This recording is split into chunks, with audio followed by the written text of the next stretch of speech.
स्वागत है आप सभी का एनएफ न्यूज पर। मैं हूं आपके साथ रोहित और मेरे साथ दो खास मेहमान हैं, ऑथर शांतनु गुप्ता जी और एक्टर एंड प्रोड्यूसर अजय मेंगी जी। अब दोनों क्यों जुड़े हैं ये समझ लीजिए। दरअसल एक फिल्म जो कि उत्तर प्रदेश के मुख्यमंत्री योगी आदित्यनाथ पर आने वाली थी इसी 1 अगस्त को, लेकिन वो उस फिल्म को लेकर बड़ा बवाल मचाया सेंसर बोर्ड ने, मामला कोर्ट तक गया। फिल्म का नाम अजय था। अब उसका टीज़र भी आ गया है, अब उसका रास्ता भी साफ हो गया है रिलीज होने का, क्योंकि बॉम्बे हाई कोर्ट से हरी झंडी मिल चुकी है और सेंसर बोर्ड ने भी अब तमाम बार देखने के बाद पूरी फिल्म कह दिया है कि आप रिलीज कर लीजिए। तो ऐसे में इसी पर चर्चा करेंगे दोनों खास मेहमानों से और समझने की कोशिश करेंगे कि आखिर ऐसा क्या बना दिया इन लोगों ने जिसकी वजह से सेंसर बोर्ड को इतनी परेशानी हो गई कि मामला कोर्ट तक पहुंच गया। शांतनु जी, सबसे पहले आपसे ही पूछूंगा मैं, ऐसा क्या दिखा दिया अजय में? योगी आदित्यनाथ को कहीं बहुत इतनी बड़ी छवि का तो नहीं दिखा दिया जिसकी वजह से दिक्कत हो गई हो सेंसर बोर्ड को? देखिए, इसकी जर्नी कुछ जैसे शुरू हुई और आप तो मेरी काफ़ी जर्नी से वाकिफ भी हैं, मैंने पाता रहता हूँ। 2022 में मैं योगी आदित्यनाथ में मेरी दूसरी किताब को लेके यूएस गया। उसका काफ़ी लंबा टूर हुआ। वहीं एक मित्र के थ्रू मेरा अजय मांगी जी और ऋतु मांगी जी से मिलना हुआ और उन्होंने कहा ये तो बहुत अच्छा विषय है, इस पर मूवी बननी चाहिए। तो मूवी बननी शुरू हुई। 23 में हमने रिसर्च करी और रिसर्च करी, 24 में हमने शूट करी और पिक्चर 1 अगस्त के लिए रिलीज थी। उसमें परेश रावल, निरहुआ जैसे कलाकार हैं, बड़े कलाकार हैं। मेरी किताब है the monk who became chief minister, इस पर आधारित है। और ये किताब 8 साल से पब्लिक डोमेन पे है रोहित। ये 13 भाषाओं में आ चुकी है और ये विश्व की हर बड़ी लाइब्रेरी में, ऑक्सफोर्ड में, हार्वर्ड में, मतलब अगर इसमें कुछ दिक्कत होनी होती तो हो चुकी होती, इसलिए बता रहा हूँ मैं जी।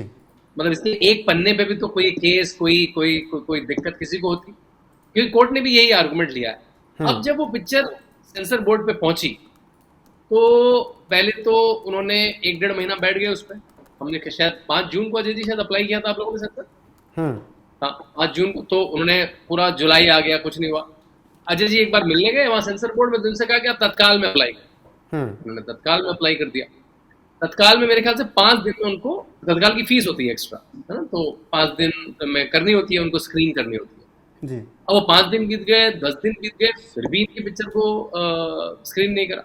अब केवल चारा बचा, अब ये ईमेल लेके उसका जवाब ना है। आप क्या कर सकते हैं? सेंसर के ऑफिस जाके धरना तो दे नहीं सकते हैं, वहां जाए इनको अपॉइंटमेंट ना मिले जी। तो ना तो आप उनसे मिल रहे हैं ना ईमेल का जवाब दे रहे हैं, तो केवल आपके पास रास्ता बचता है कोर्ट। और कोर्ट में भी अजय जी क्यों गए? अजय जी ने कहा मेरी पिक्चर मैंने तत्काल के पैसे दिए तो उसकी स्क्रीन तो कर लो भाई, देख तो लो पिक्चर। अब बैठ क्यों गए उस पर? और 2 महीने से पहले ही जमा है वो नॉर्मल प्रोसेस में। कोर्ट ने कहा, कोर्ट ने फटकार लगाई, भाई आप प्रोसेस नहीं फॉलो कर रहे हैं, 2 दिन में आप 2 दिन में स्क्रीन करके दीजिए। अब 2 दिन में स्क्रीन हो गई पिक्चर। रात के 11 बजे या 9 बजे बिल्कुल मेल आता है कि आप पिक्चर रिजेक्ट करते हैं और कोई रीजन भी नहीं, बस क्योंकि ये योगी आदित्यनाथ की बायोग्राफी है और कुछ 2.1 2.3 ऐसे 4 सेक्शन लिख दिए। अजय जी फिर कोर्ट गए। कोर्ट ने कहा भाई आप ये तो बताइए कौन से सीन पसंद नहीं आए आपको, कौन सा 2.1 कहाँ अप्लाई हो रहा है? मान लिया उसमें लिखा है कि इससे विवाद हो रहा है या इसमें झगड़ा दिखा रहे हैं, तो कौन से सीन में आपको अच्छा लगा? वो 10 मिनट पे था, 20 मिनट पे था। अब ऐसे कैसे पता लगेगा 2.5 घंटे की पिक्चर में आपको कहाँ पे लगा? फिर कोर्ट ने कहा कि भाई आप इनको ऑब्जेक्शन सीन बताइए। फिर वो बैठ गए उस पर, फिर उन्होंने हमें 29 सीन दिए। फिर उन्होंने कहा चलिए रिवाइजिंग कमेटी बिठाइए। अब रिवाइजिंग कमेटी बैठी जिसमें वो मतलब उसी की एक और कमेटी होती, मतलब जितने सीबीएफसी के प्रोसीजर हुए तो सारे फॉलो हो गए इस पिक्चर। पहले तो पिक्चर देखने के लिए फोर्स हुआ, फिर एग्जामिनेशन कमेटी बैठी, फिर रिवाइजिंग कमेटी बैठी। रिवाइजिंग कमेटी में एक बोर्ड मेंबर को बैठना पड़ता है, शायद रमेश पतंगे जी बैठे।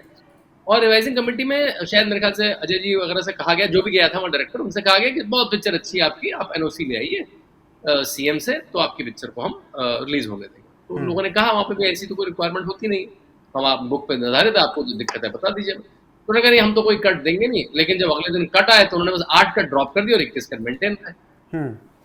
फिर हम कोर्ट में गए, आप सोच रहे प्रोसेस देख रहे हैं, फिर हम कोर्ट में गए। कोर्ट ने कहा पिक्चर हम खुद देखेंगे, बहुत हो गया। कोर्ट ने पिक्चर वीकेंड में खुद देखी और अगले दिन आके लिटरली फटकार लगाई सीबीएफसी की आपने इतना समय बर्बाद करा होगा, पिक्चर में कुछ भी नहीं है और सारे के सारे कट ड्रॉप कर। तो जैसी ओरिजिनल पिक्चर अजय जी ने बनाई थी वैसी की वैसी आ गई। मेरे ख्याल से अजय जी ठीक से बताएं, कल रात को सर्टिफिकेट की कॉपी, यानी जो कट लगे थे 8-10 आप कह रहे हैं वो फिर से 29 कट लगे थे, 29। अच्छा। तो सारे के सारे कोर्ट ने खारिज कर जी। अजय जी मैं समझना चाहूंगा, सर्टिफिकेट आ गया है, आप कोई दिक्कत तो नहीं है ना? जी नहीं, अब थैंक आपकी यू। जान में जान आई हो, क्योंकि सबसे ज्यादा बड़ी जिम्मेदारी प्रोड्यूसर क्यों उनकी रहती है? स्माइल देख रहे हैं आप? स्माइल देख रहे हैं उनकी आप? वो वही तो कह रहा हूँ, सबसे बड़ी जिम्मेदारी प्रोड्यूसर की रहती कि भाई पैसा भी लग गया, सब कुछ लग गया, इतने बड़े बड़े एक्टर्स के साथ स्टार कास्ट जिसमें परेश रावल, राजेश खट्टर, पवन मल्होत्रा सब आप दिख रहे हैं, दिनेश लाल यादव, इतने बड़े स्टार कास्ट के साथ काम किया, इतनी अच्छी मूवी पर काम किया, और फिर इतने लंबे तक अगर बैन लगा दें तो जितना पैसा लगा उससे ज़्यादा फिर और खर्च हो जाता है इन्हीं सब लड़ाइयों में। आप सुकून है।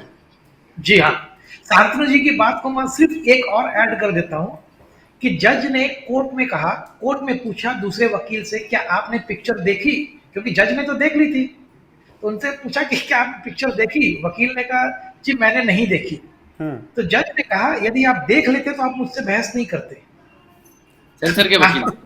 सेंसर उनको, तो उसमें काफी, आई मीन, जज was so confident and they are very senior, बहुत सीनियर जज थे देरे एंड गोखले जी। तो गोखले जी। उन्होंने कहा हाँ, यदि ऐसी पिक्चर आप हिंदुस्तान के अंदर ऐसी ही पिक्चरें बननी चाहिए, ये इतनी खूबसूरत पिक्चर है, आपको कहाँ कट चाहिए? तो वकील ने कहा मैंने पिक्चर ही नहीं देखी। तो that was very, I mean, surprise for जज ऑल्सो। अच्छा जी, आपको क्या लगता है कि अगर योगी आदित्यनाथ पे ना होकर किसी और राजनेता पर होती, जो शायद इस विचारधारा के नहीं होते, तब इतनी समस्या ना आती क्या?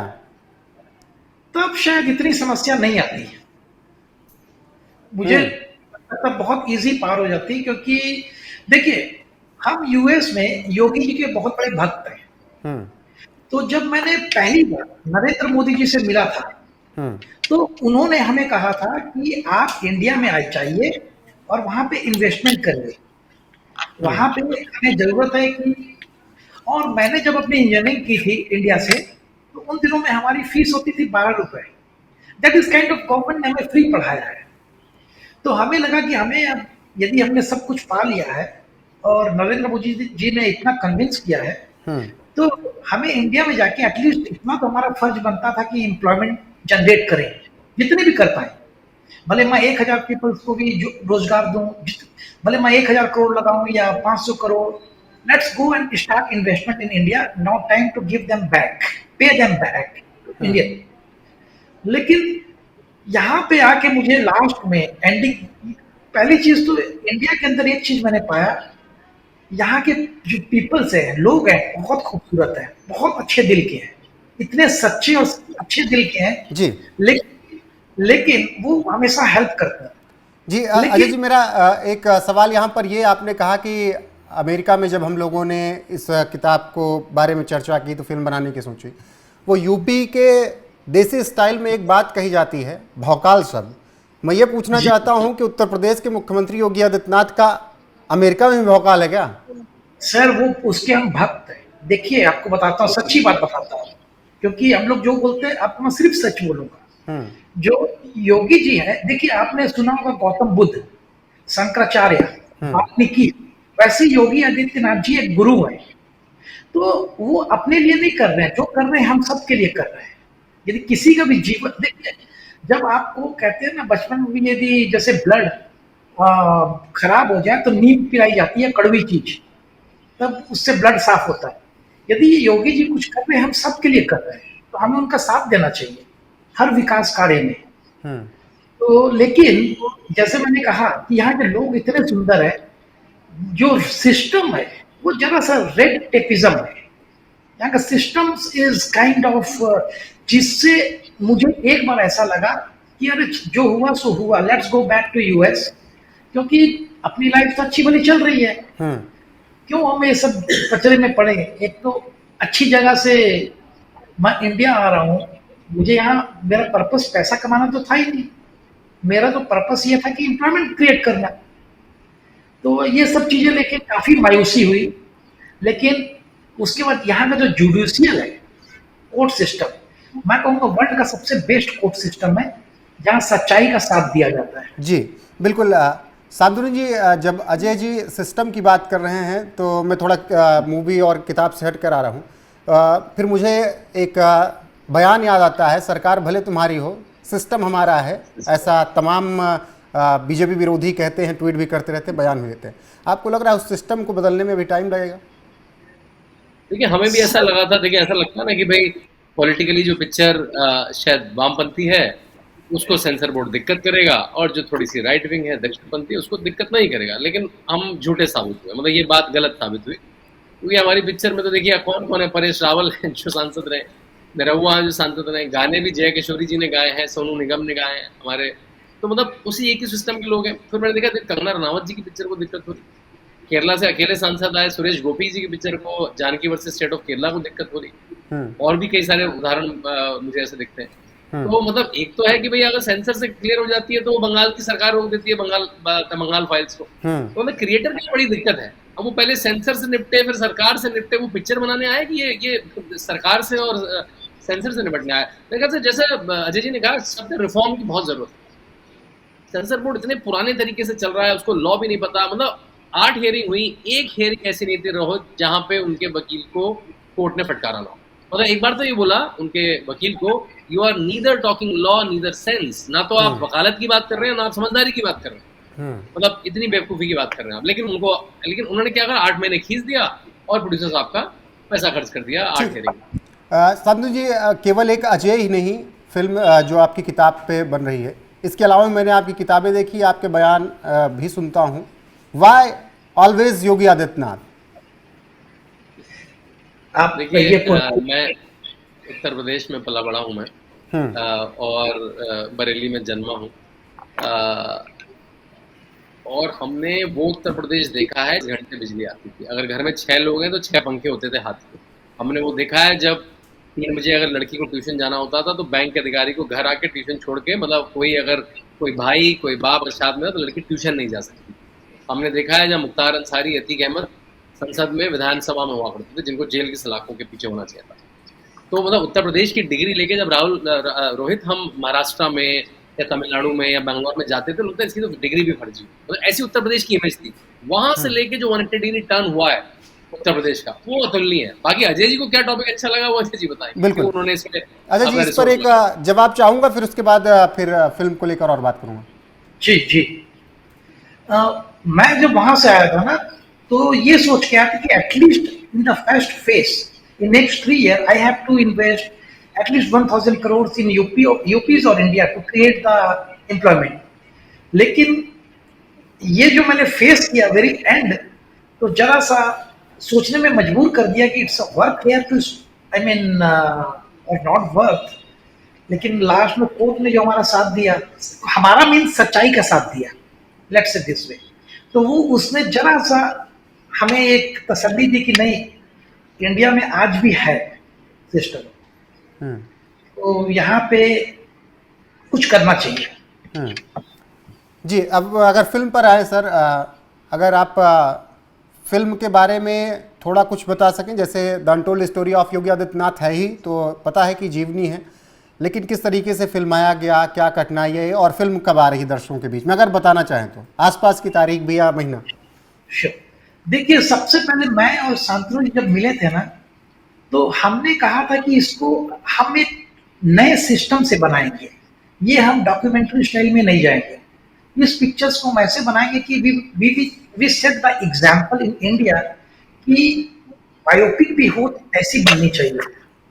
तो उसमें एक बच्चे की कहानी है, जैसे आप भी रोहित जी, आप भी एक योगी है, आप कहीं ना कहीं से आप आए हैं अपनी जीविका के लिए और एक सिस्टम को सच्चाई में जीने के लिए।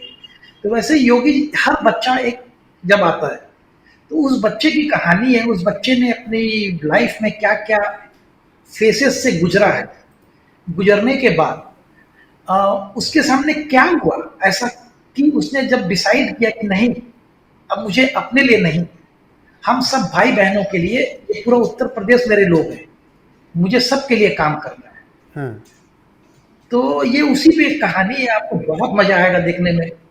और इनफैक्ट कोर्ट के अंदर जज ने कहा है कि ये पिक्चर इज इंस्पिरेशन एंड देखनी चाहिए। शांतनु जी, योगी आदित्यनाथ को फिल्म दिखा दी?